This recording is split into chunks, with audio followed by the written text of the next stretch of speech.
There's always going to be stuff we can do to make things more accessible. We will never have a time in our school district where we go, well, we're accessible, we're done.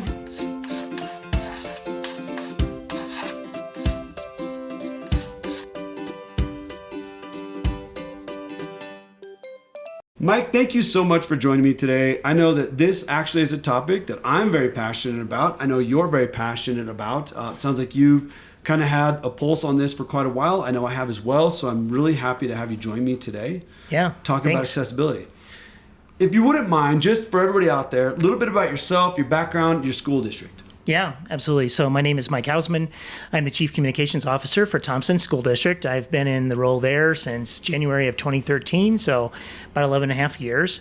I started in journalism. Actually, my degree is in journalism, and I worked as a journalist for several years, and then went into the nonprofit world and worked there for several years, and then went into the education world. So this was my first foray into education, and I love it. My wife's a teacher. She's taught for many, many years, and so I was always pretty, I guess you'd say, aware of kind of just educational challenges and what kind of goes into it and stuff. But it was a good opportunity for me to kind of take my communication skills and bring it to a different field. A lot of journalists come over to Yes, they do. There are a lot. Education. There are a lot of PIOs and communication chiefs and communication specialists and people who started out as journalists. Which, Yeah. And I will say this. I think that in general, my work as a journalist did a lot to prep me for this job and for this work. As you know, being a journalist, and then being on the other side of it, you learn a lot about what journalists want. Yeah. You know, when you're trying to pitch stories, and you know kind of about the questions they're going to ask, and you know a little bit about the pitfalls too. So true. I always say that there's so much that we can learn for those of us that are in the field and we weren't journalists or on-air broadcasts or anything else like that. There's so much that we can learn from y'all, which is really fantastic. So it's great. It's always great to have you, but it is, I don't know if it's disproportionate. It just seems like there are a lot of journalists that come over to public education. What do you find, like, little side note, what do you find are kind of the biggest differences between what you used to do and what you do now serving the mission behind public ed? Well, I mean, compared to like when I was a journalist Yeah. and stuff. Well, as a journalist, you're looking to mine stories and to report stuff. And as a communication person, you're doing the same thing, but you're doing it on the benefit, for a school district in this case. I think the difference is that, so much of what I do is around capacity building. It's about trying to find new and unique ways to connect with our students and with their families, but also with our community members. Trying to find a way to bring the community kind of into what's happening in public education and stuff. And that's obviously not something you're doing as a journalist. There, you're really reporting stories and holding people to account and stuff like that. Whereas on the other side, in school PR, it really is more about capacity building and helping build bridges and helping smooth things out and help announce things and being a really good support structure for your administrators and your schools. So one more question on that. When you came over to the other side of the house here, right? Do you find that, were there any surprises? Were you like, oh, wait, that's why they did it this way? Or, oh, that's why they were saying this? One of the biggest adjustments is that you would think that the customer base that you have in school districts is very unique and diverse because, like in Thompson, only about 33% or so of our residents actually have kids in school. Wow. And that's a pretty common challenge for school districts to have. I think a lot of times people just assume that you have that all of your, that a big chunk of your residents automatically have kids in school, and that's not the case. And so the challenge that creates for us is that the vast majority of our customers and the people who are electing Board of Education members, who are voting on tax issues, who are providing us the support we need, don't have a daily interaction with us. Yeah. And based on where you live in the school district, you can go weeks without even being reminded you're in a school district because you don't have a school near you, you don't have kids in school, you don't have grandkids in school, etc. And so that was one of the big things I really had to get used to, and think about. And it's still a challenge now. We're always looking at ways to connect with not just our families, but to connect with people who don't have kids in school and to figure out a way to get them plugged in some way, whether that be volunteering or serving on a committee, running for a board position, doing anything we can to really just talk about the importance of K-12 education, why it's so important, and try to get people into the fold. Yeah, I love that. That's beautiful. Maybe a future Peachjar episode on some of the things that you're doing there. Yeah. And definitely check out Peachjar Extra Credit. We do have quite a few videos there on the channel just in regards to how do you engage the community, how do you get information out to the community at large that may not otherwise be connected to you, that you don't have in your student database, that you still, they're voters, they're decision makers, they're buying and selling houses. Like, it's very important. And we are all in a state of, I shouldn't say everyone, but most districts, the vast majority of school districts across the country are seeing a decline in enrollment. It's an aging population without students, and there are fewer and fewer families, to your point. You said like 35%, right? Yeah, it's like it kind of varies by district, but the big thing is that, I mean, the way I describe it when I talk with people like in my community is that if you're paying taxes to like a city or a county, you get a daily reminder of where your tax dollars are going because you see police and fire. You're driving on roads, you see stoplights and stuff like that. But if you don't have kids in school or grandkids in school, you don't have that daily reminder of where your money is going. And there's a significant amount of everybody's tax bill that's going in to support public education. Yes. And so for us, like I said, it's about figuring out ways to talk to people about why this matters. Even though your kids aren't here, here's why it matters that we're doing everything we can to educate kids. It is true, and no community is stronger than its neighborhood school, to be honest. And it's one of the first things, and I've said it a million times on real estate flyers, one of the first things they list is the school district that house is residing in, right? And because it does matter to people that don't have children or maybe have aged out, right? And the kids are already off to college or career beyond. But it is critical. We are critical to the community at large. We are a definite critical component of the fabric of the community that we all serve. So I love that. Maybe we got something going on in the future there with that, which would be great. Yeah.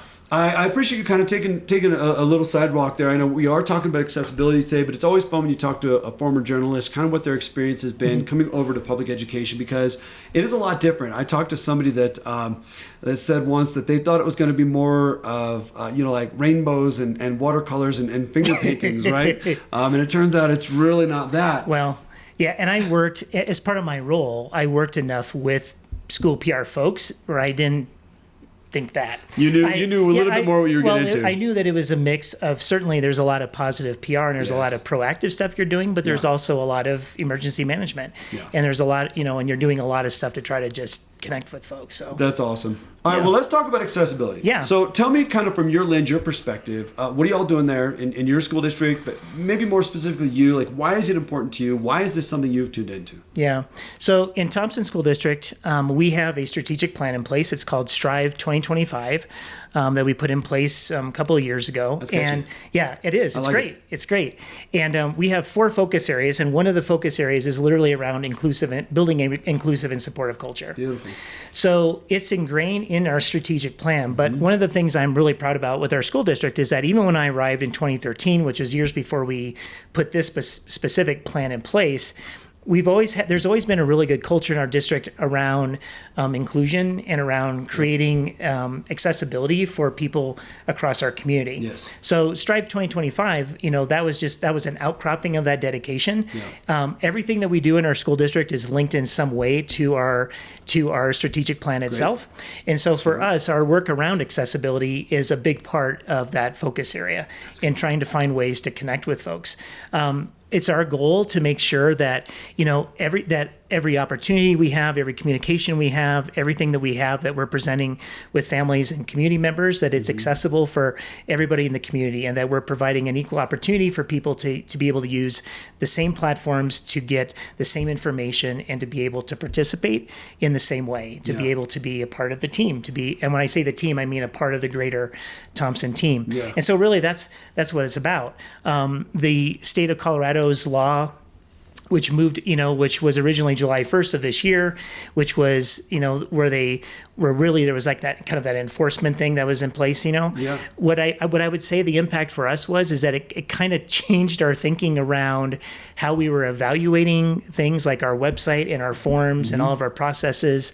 And there's a lot of things that we've put in place because of that, because of that guidance and stuff. So, That's really good. Yeah, I know. I'll share a little anecdotal story, but it really hit my heart. It was about 2013, maybe 2014, that I really started diving into the accessibility game.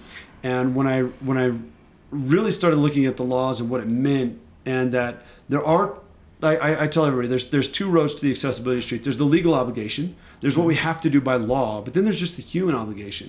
And providing information and content in a way that's accessible to everyone that you possibly can. People that are differently abled, for example, maybe they have low vision, or they're blind, or they're deaf, or hard of hearing, or colorblind.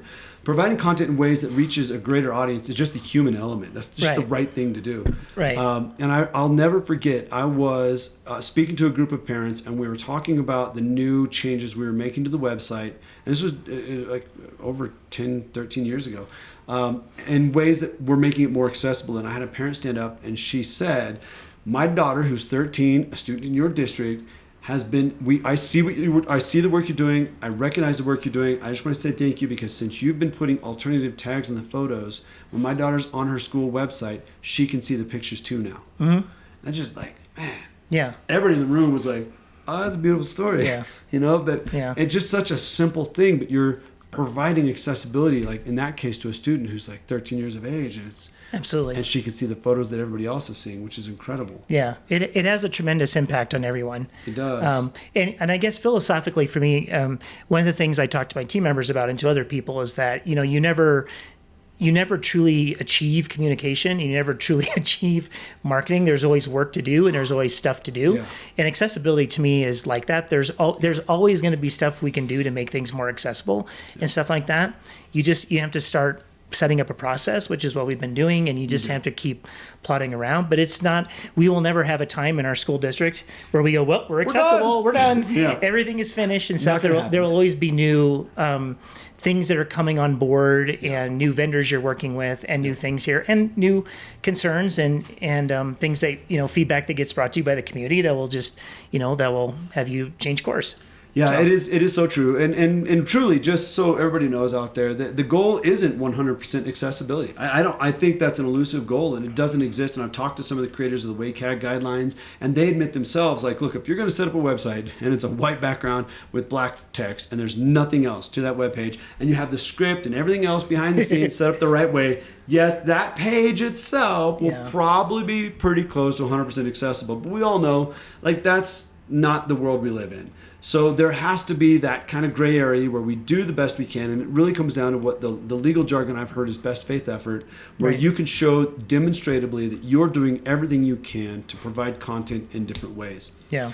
So you mentioned a law in Colorado, would have been July 1, which is like now. That's coming up fast. But it got pushed back a little bit. Can you tell me about that law and what that means? Yeah, so there was the enforcement, so to speak, part of it was going to begin on July 1st. But there was a bill that was introduced here a couple months ago or so that was eventually passed that moved that extension to July 1st of 2025. Okay. But you have to have been showing good faith effort to be doing the work. You can't just say, well, we're done. We're not going to do anything. We're just going to slack off until and stuff. So it pushed it out, which is good. What I will say is that in our district, it didn't change. It's not changing any of our workflow really, because we're already doing it, and we're just going to keep moving through and doing our stuff. But it is there for districts that need it, and or I should say agencies that need it too. It is there. And kind of high level, what is that law? Is that everything needs to be accessible? So WCAG 2.1 is really kind of what the big focus is that we've been focusing on, with around websites and electronic communication systems and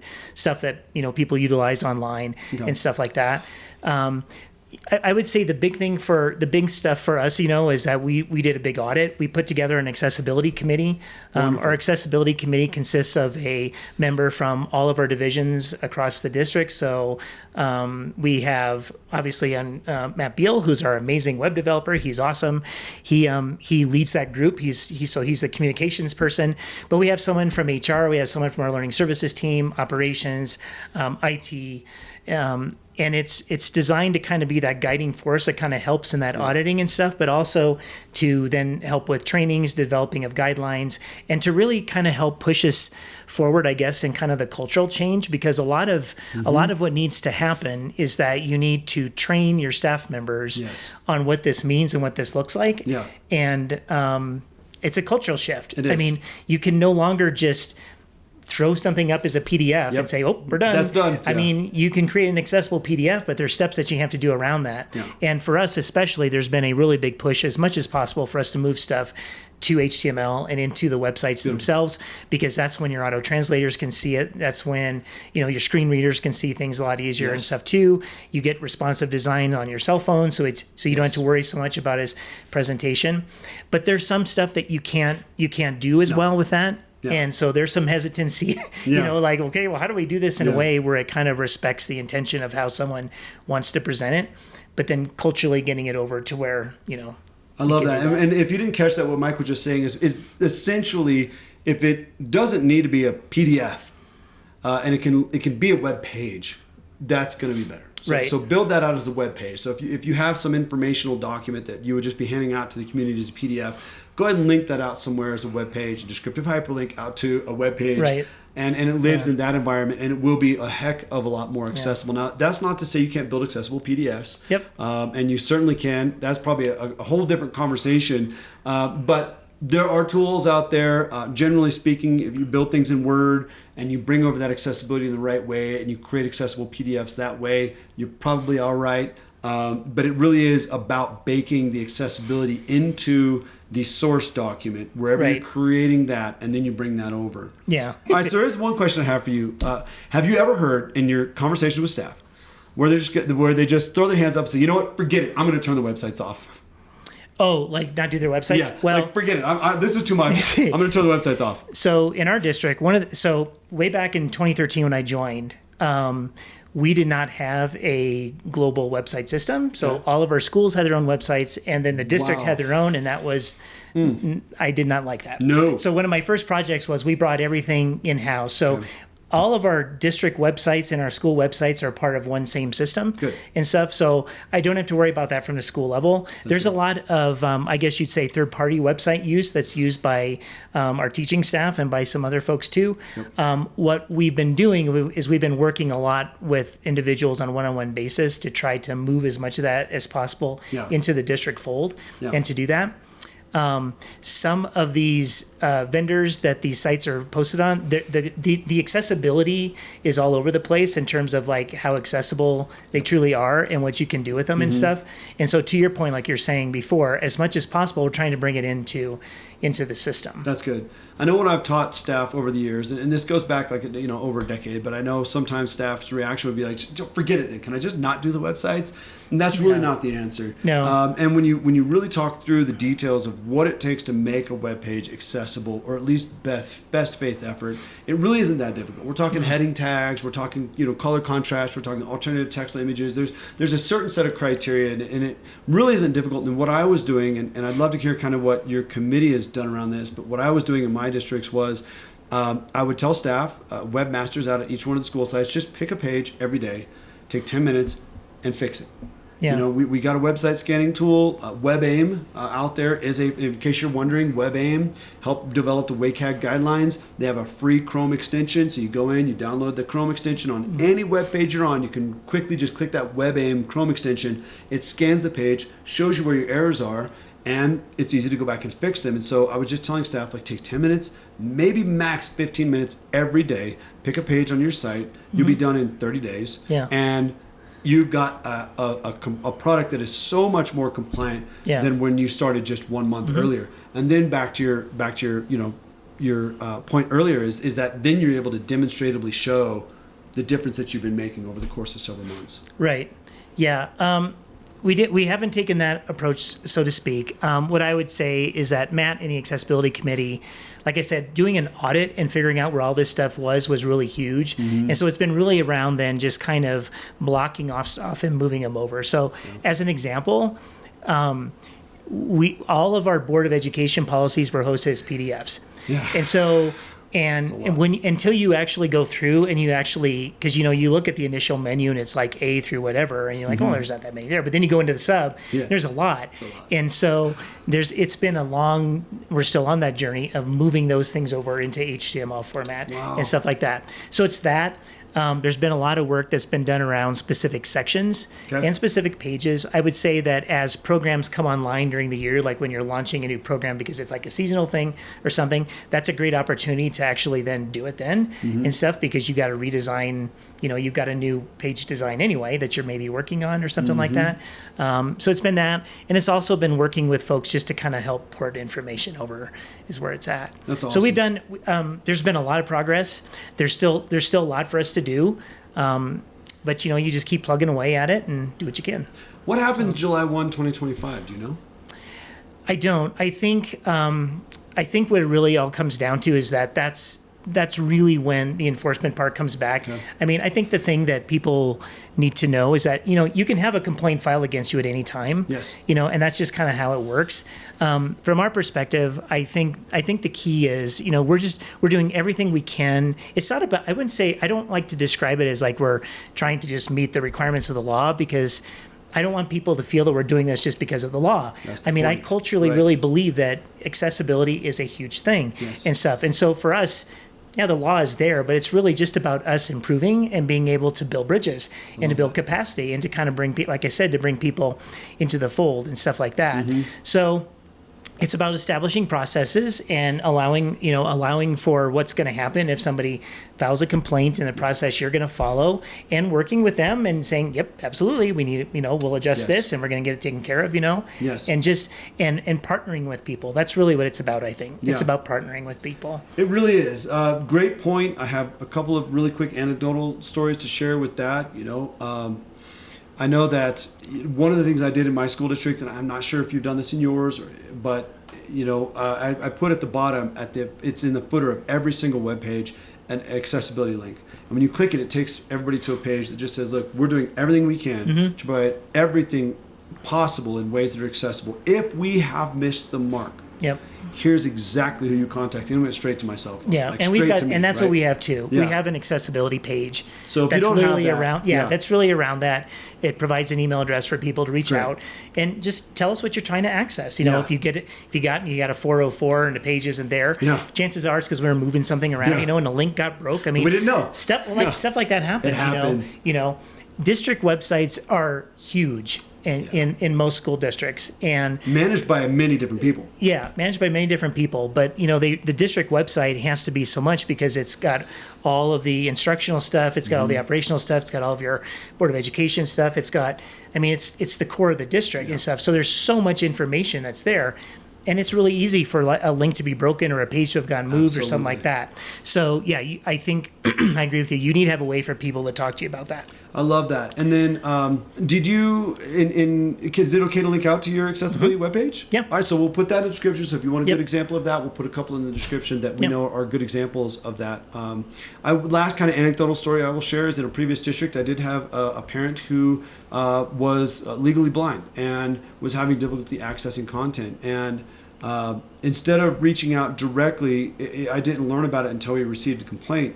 And then it was actually relatively easy to go back in and address the complaint and resolve it fairly quickly, because now I know, I've missed the mark in this particular area, and we can go back and provide that content in ways that are accessible. But so it doesn't work every time. That's the point. But it's certainly out there, just saying to the world, hey, if I've missed it somewhere, let me know.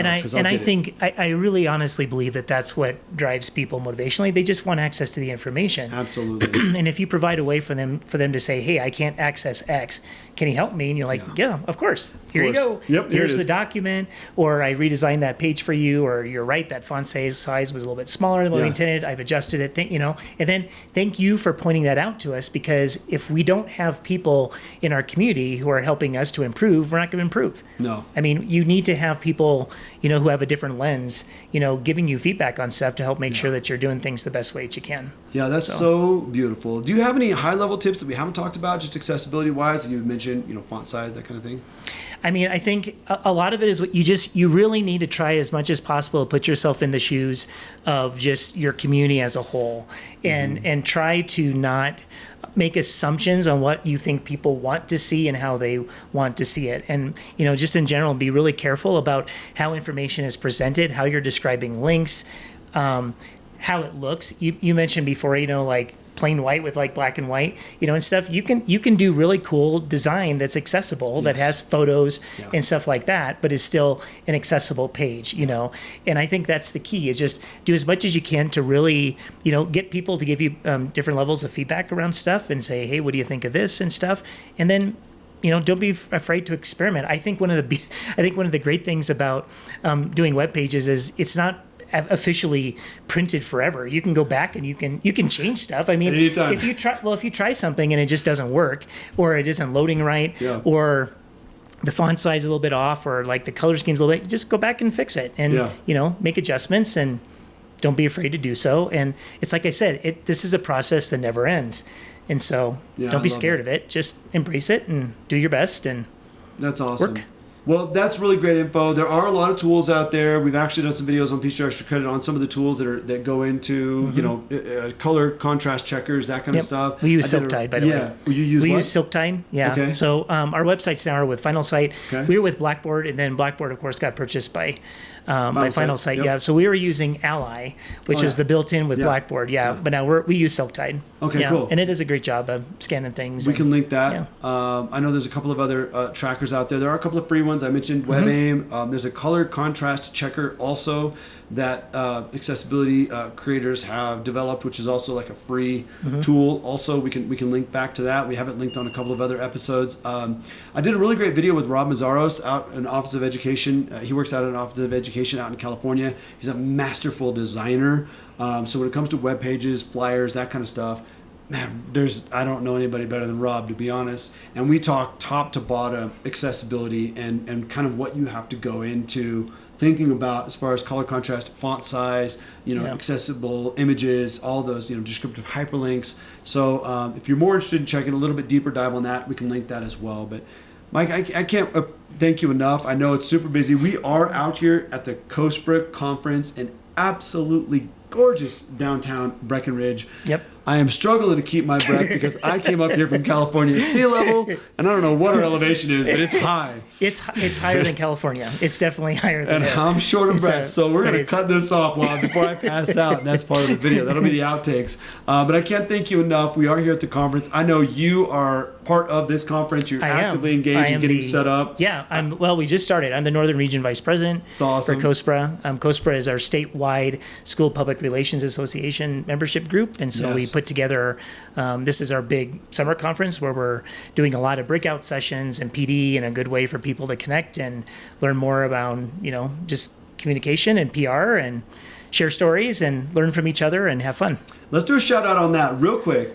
COSPRA. Why should I join my local SPRA? So say somebody's watching this, they're not part of COSPRA, because there's members here that aren't. Maybe they're part of INSPRA or something else, or another PR organization. Why should I join COSPRA? You should join COSPRA because of the people and the opportunity to join a network of people across the state who are doing the same thing you're doing, or who are doing things that are similar to you, who will understand the challenges that you're going through, and who are there to support you and to, kind of get you going and to provide you with information when you need it, and also to kind of go along the journey of being able to kind of work toward continuous improvement and adjusting to different challenges and stuff. And it's that networking. It's the ability to reach out to somebody immediately when you need help. You get that little network of 5 or 6 people. I'm on many different text threads on my phone of 5 or 6 little groups of different PIOs across the country, and it's really amazing. You need help. You've got resources instantaneously.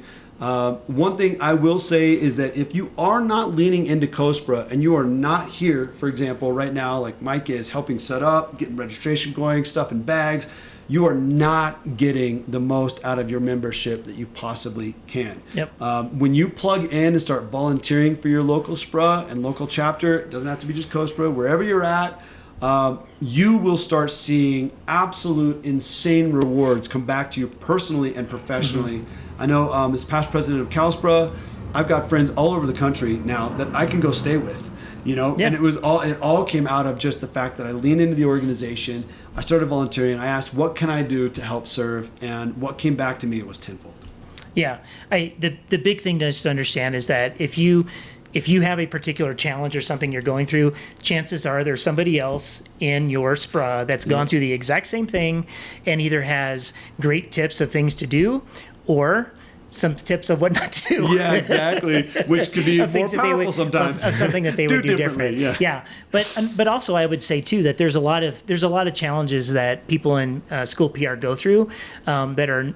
Some of it is very district specific, but some of it's not. Some of it is more across education, stuff like that. And having a network of people you can bounce ideas off, and also just to collectively work together to come up with communication plans and ideas and things like that is really valuable. It's really valuable. Couldn't agree more. Join your local SPRA. Join the national chapter in SPRA. The relationships you'll make there are phenomenal. Attend the conferences. Attend the little regional events if they have those going on in your SPRAs. It will change your life professionally and probably personally as well, which is fantastic. So, Mike, I can't thank you enough. I'm gonna let you go. I know you're still setting up. I know your phone's blowing up. I know. Actually, I still have to go down there and get registered. So I'll let you get out of here. But thank you. This has been a phenomenal conversation on accessibility. Something I know that's just near and dear to both of us. Yeah, you bet. Thanks for letting me be on. Absolutely. Well, hopefully you found this useful. I know you can reach out to either one of us. I'm speaking on behalf of Mike here right now, but I know you absolutely can. Yes, you absolutely can. Call, email. We'll be happy to collaborate with you on anything you have, questions, comments, concerns. Be sure to like, share, follow, comment for more. If you like this, stay tuned because Peachjar Extra Credit, we got a lot more PD coming at you. So we'll see you later.